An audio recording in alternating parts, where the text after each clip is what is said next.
Well, it has addressed this issue in a way. Even before the pandemic, we knew that key workers, both in the public and private sector, were struggling to get home ownership.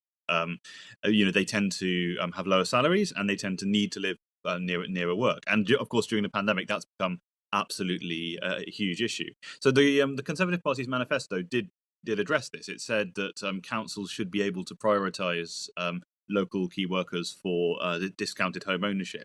But we want to take that a step further and actually persuade it to try and build the houses for them. They haven't acted on it until now, though. That's the question, isn't it? Well, yes, but I mean, there has been a pandemic. They haven't. They've been pushing through a great big planning reform, which has been geared at building more houses for everyone. But one of the points we make is that one of the reasons we don't build enough houses, and we've got this problem with home ownership, is that we tend to build the same type of houses. We tend to build for essentially, first-time buyers, under Help to Buy, and that's with the houses delivered by the very large house builders, and that intrinsically limits the number of the size of the market and the number of houses we're building and the people who can buy them.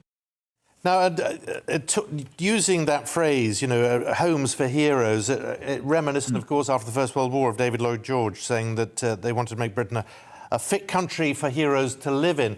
It's the word reward. I mean, you wouldn't want to give these houses to key workers, but what, they would be given on a rent-to-buy or shared ownership basis, would they? Yes, exactly. I mean, one of the... home ownership is like one of the best things we can do for everyone.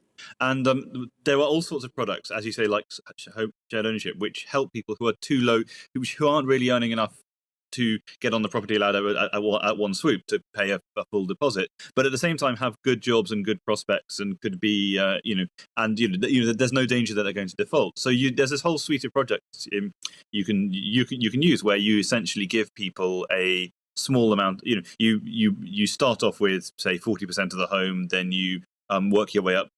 As you pay down the rent, pay the bills, your slice of ownership gradually increases, and either you end up with a nice slice of cash to use as a deposit on another home, or you actually end up owning that home. And by our calculations, that's actually cheaper.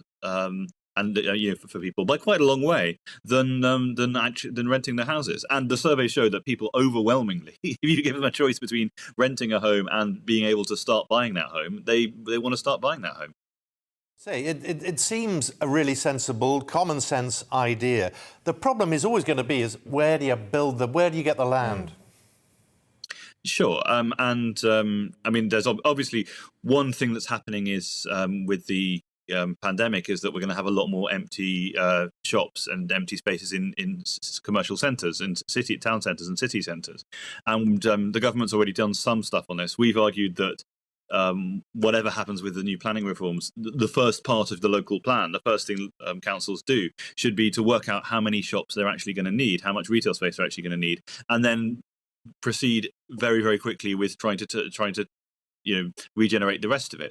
Because that not only speeds up housing delivery and it's more politically acceptable for councils, but also, one of the calculations we're making here is that it's harder for councils to say no to new housing. It's harder for local people to say no to new housing when it's for nurses, teachers, supermarket workers, the people who couldn't just work from home during the pandemic. No, you're absolutely right, Robert. Great to have you on. Thank you so much.